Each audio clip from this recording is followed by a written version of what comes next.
positive psychology, gratitude this week about sustainable joy and happiness. And today is the last day of this module, and we've covered quite a bit. As we've gone through the days, we've spoken about how the brain works, in its own way of finding what's not right, how that helps us, how attention is one of our biggest skills that we can use to our advantage, and how we can train ourselves to notice the positive and therefore to feel more positive. And yesterday we spoke about extending that to ourselves, which is how can we, rather than using shame or guilt or being too hard on ourselves, how can we be nicer to ourselves and by being that create change? So recognizing our own strengths and treating ourselves with more respect and compassion. And now today, as the end of this week, this module, we'll be talking a bit about habits and more so daily habits that can help us, create sustainable joy, create lasting well-being. So we know that a good life, a happy life, it's less to do with extraordinary moments than feeling joy, satisfaction, contentment somehow in the ordinary. And that can happen only with awareness. So how we can change our outlook from, I'm waiting for something to happen that's going to make me happy, to every day I am shaping my mind so I can live with more joy and more contentment.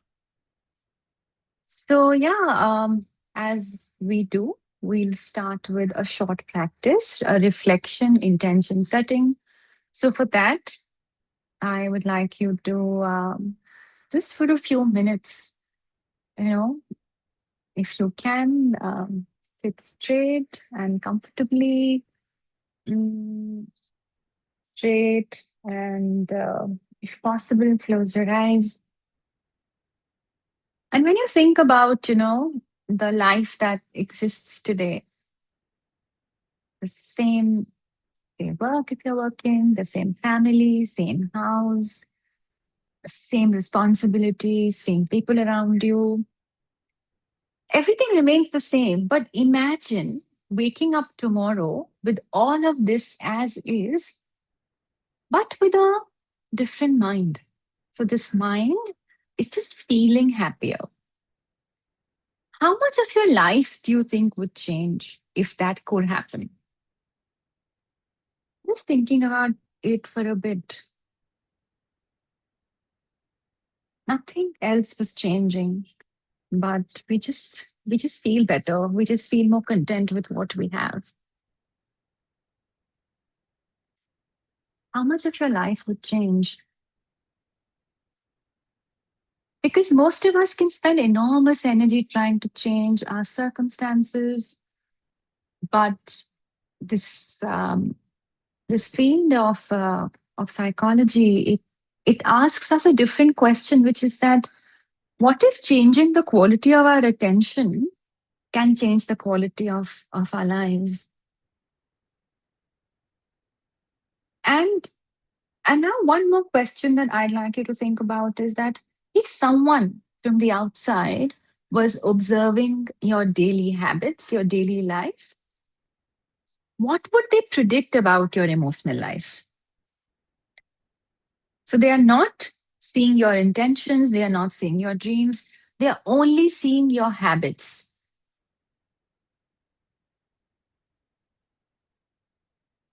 So someone who is observing your habits, what would they predict about your emotional life? And if you have that answer, then now moving your awareness to your breath.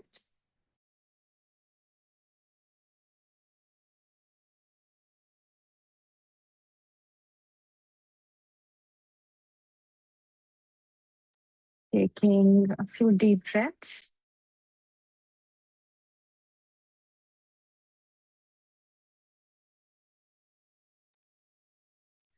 And then mentally walking yourself through your day. So, starting with the morning, afternoon, evening, observing how you spend any given day without judgment, noticing your routines.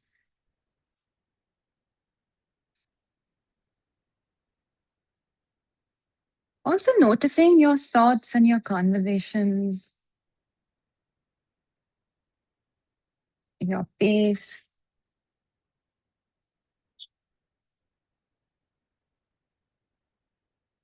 So, just going through any ordinary day from your life.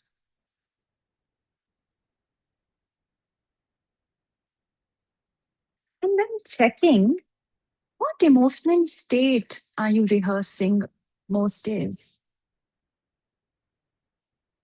And this is not what you feel occasionally, but what are you practicing on most days as an emotional stress, as an emotional state? It could be stress, it could be gratitude, curiosity, rushing through the day, silence. What's the state that's predominant in your day?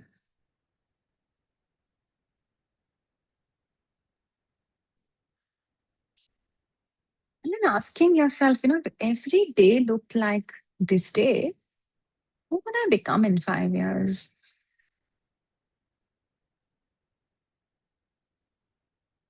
If every day looked like this day, who would I become in 5 years?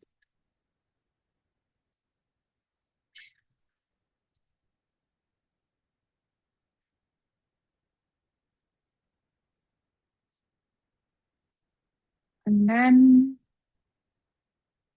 moving your awareness back to your breath, your body, bringing yourself to this room that you're in, and slowly opening your eyes. Now, some teachings about daily habits to create happiness and the understanding of what that is. So we know that we can believe that happiness is conditional. To some extent, we've all been there, we've done that, where we felt that I will be happy when. It's one of the greatest myths that we inherit. So I'll be happy when I get married, I'll be happy when I earn more, when my children settle down, when work is easier, when I retire. Now, we have until this time lived many versions of I will be happy when. It's not the first time. This time, if we have one of this alive in us today. Now, if we have gone through at least a few of them in our life so far, we would have realized that every milestone, it brings temporary satisfaction, and then the mind creates another condition. Now, in psychology, we call it the arrival fallacy, where we believe that happiness lives until just about the next achievement. So, as soon as we arrive, it becomes ordinary, and therefore it feels like an endless chase.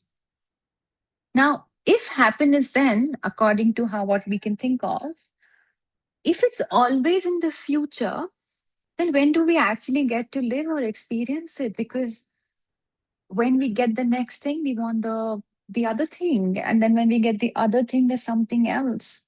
So then we're constantly postponing feeling happy or feeling content, satisfied. So this tells us that somewhere this is not working, and the only solution that looks probable with this kind of a scenario is that while we can have goals and we can have our dreams, we don't link it to feeling good today. And we can tell ourselves that, yeah, this is going to come when it comes and I'm going to do my best for it. But I'm not going to postpone my happiness until that happens. So I'm going to do things and create habits that link me to today and can help my well being today rather than thinking it's going to happen at some point. Again, we don't pay much attention to um, creating happiness because we think that the mind is not like the body. So nobody expects to become physically fit from exercising once. We understand, we know that physical fitness is built through repetition. We need to perhaps walk every day. We need to go to the gym. We need to do yoga, whatever we do, whatever our way of exercising is. But we know that it's a regular activity. Yet, emotionally, we expect that we will do one retreat, we will read one book, um, do 5 days of some meditation course. We'll have one insight, and the mind will change. You know, and then it doesn't. And then we wonder why nothing changes. Now, psychological well being also follows the same principle. It is built through repeated mental habits. So every day you are strengthening something. Now, we are strengthening something definitely in the mind. The question is, what are you strengthening? So if it's stress that we are strengthening, of course we will feel more stress. And then, yeah, attending 5 days of a retreat is not going to sustainably help us deal with stress because it's something we need to work on every day. Also, neuroscience teaches us a very simple principle that neurons that are firing together are coming together or wiring together. So every repeated experience that we have, it strengthens neural pathways. Every repeated experience, so everything that we repeat in the brain is getting stronger in terms of the pathway that it creates or the structure that it creates, the way it operates. So every day, if we are rehearsing or we are practicing, say, self criticism, comparison, complaining, we have resentment, we feel scarcity, those pathways are getting stronger and they become increasingly automatic, which means that after some time, that could feel like the zone we operate in. At the same time, if every day we are practicing, say, kindness, presence, gratitude, hope, curiosity, self compassion, then those pathways strengthen too. The brain is always learning, it's never neutral. So, good question to ask yourself is that if your thoughts could become habits, which ones would you like to keep? Which ones would you choose to keep? And dispelling the myths that it's going to happen by itself. We need to do things, we need to practice. It's like we think about the body. Now, over the years, positive psychology also has evolved. And, earlier we used to ask questions like, how do we reduce depression? Now we ask the question that what allows human beings to flourish? Now, flourishing is not constant happiness. No person is joyful all the time. We all go through periods of feeling low, down, not as enthusiastic, sad, all kinds of emotions. But flourishing includes, yes, it does include positive emotions. It also includes engagement, meaning, healthy relationships, accomplishment. And there's a model that's been created. So it's called the PERMA model, PERMA. Now, the P we understand, which is positive emotions. Again, it's not forced positivity, but it's moments of gratitude, peace, joy, awe that we experience. The second is engagement. So, doing things that absorb us completely, any activity. So, say, we like to paint or teach. It could be gardening, music, prayer, deep conversation. What has been called as the flow state. Now, flow occurs when there is some challenge and there is some skill. So, when challenge meets skill, this is when flow occurs. And we kind of lose a sense of time. Uh, sorry, the mind becomes quieter. So, checking with yourself, are there any activities that make you feel like that?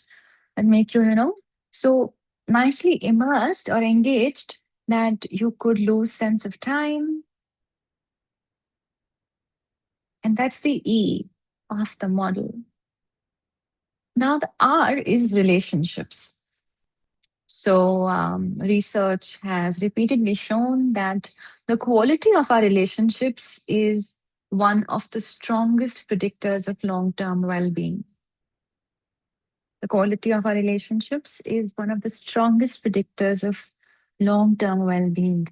So, yeah, so asking yourself what kind of relationships are there in your life, and is there or are there people who help you become a better version of yourself?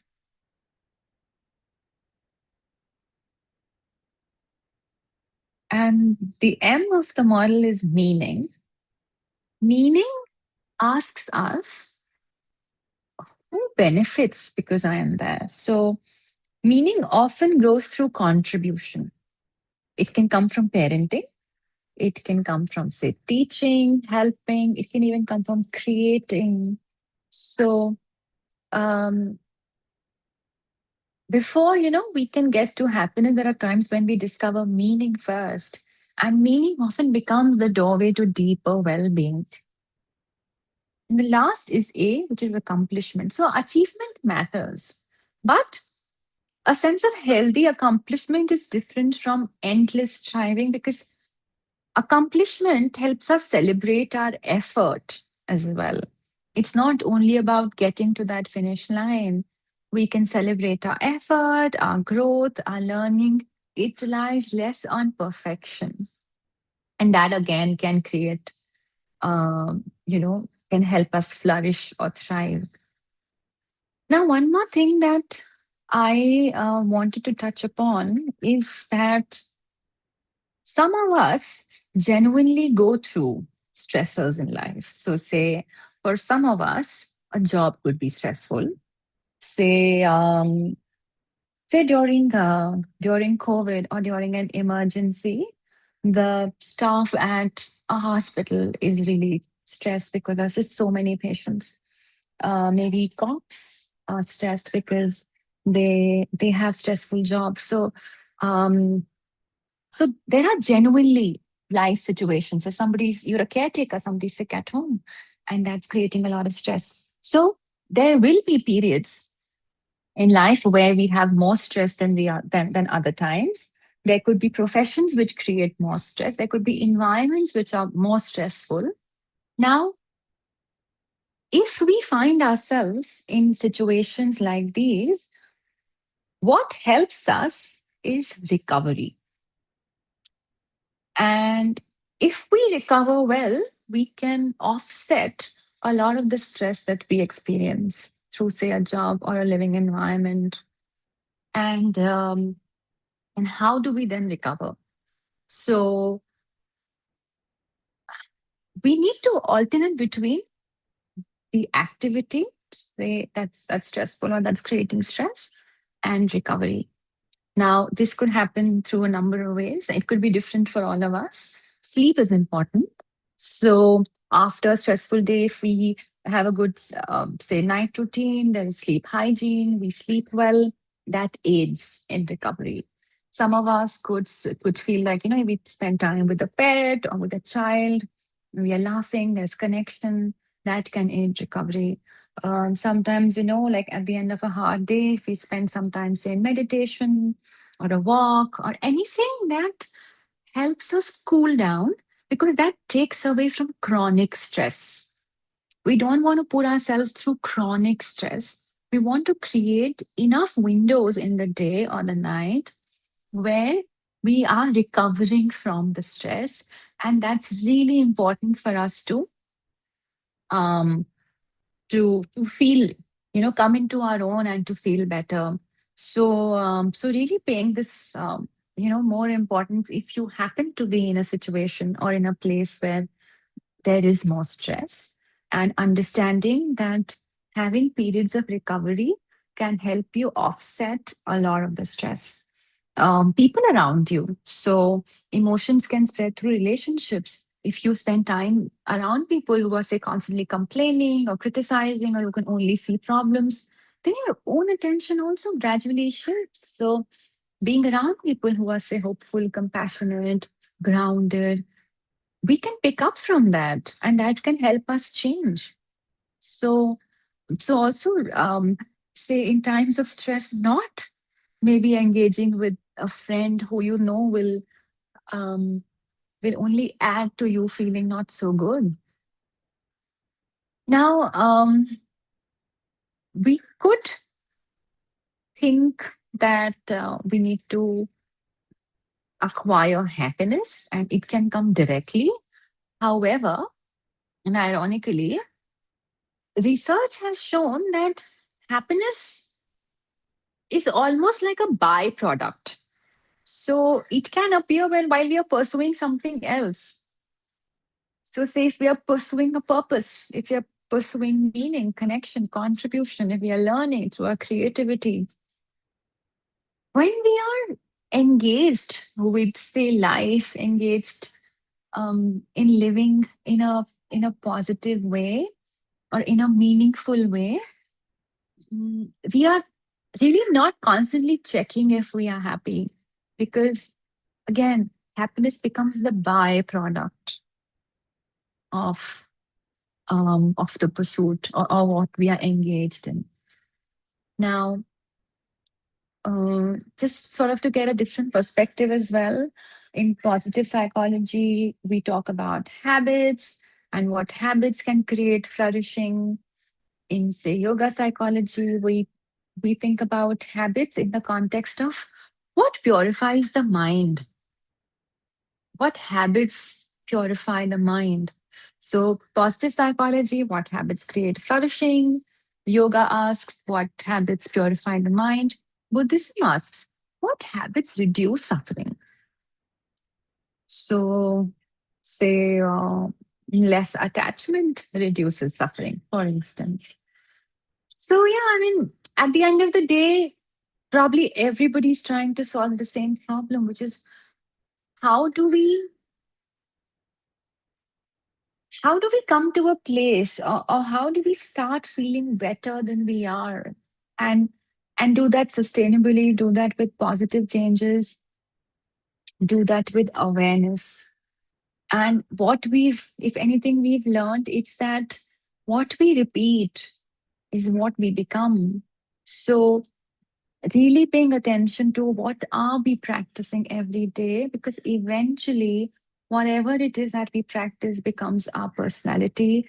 Our emotional life is not created by our best day, it's created by an average day. So in ordinary life, how we feel, in ordinary life, how we behave, the habits that um, we build are what determines how we will be in the future. So not minimizing a normal day of our life. It is in the normal day that we will have to create change, because only that is sustainable. So yeah, that's all I had to really talk about in this topic. Tomorrow we will be talking about, I think Abhilasha had suggested the topic, how to say no. So, and not feeling guilty doing that. So, I will be taking that up tomorrow. But to end today, we will do just short practice in which, again, you can close your eyes and just 3 deep breaths.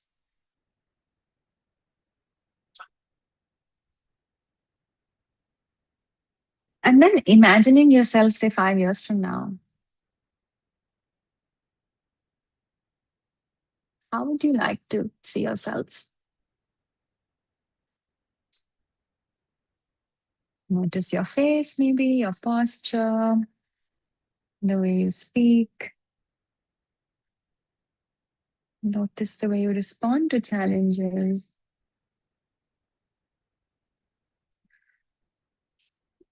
What does this person look like? What does this person feel?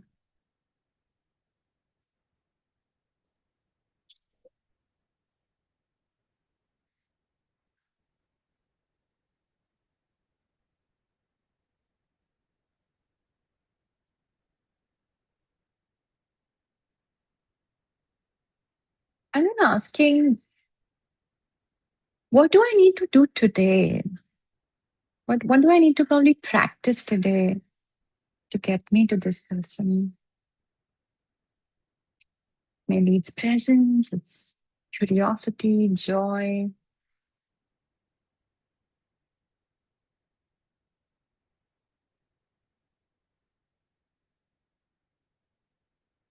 And then also thinking if there's any one practice from everything that we've spoken this week that you're committed to carrying forward. If there was one practice, which one would it be?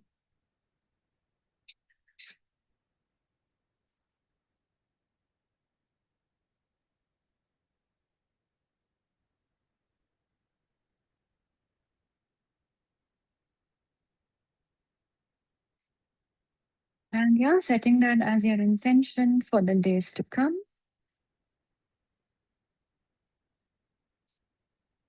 Opening your eyes. And yeah, we were doing a gratitude practice this week where we had to write down every day 10 things we were grateful for. If anyone would like to share the entries, to start with, I can say that every day, I think before my meals, I was really thanking, the food that was served to me at the table. And yeah, I think I would like to continue that because it makes me feel really positive about, having a meal and also very grateful. So just reinforces that. Anything anyone else would like to share? Um, so to close, the one thing that I just like to, maybe I'm stressing on it too much, but we could think that someone is lucky, or we can never feel great, and life has just been unfair.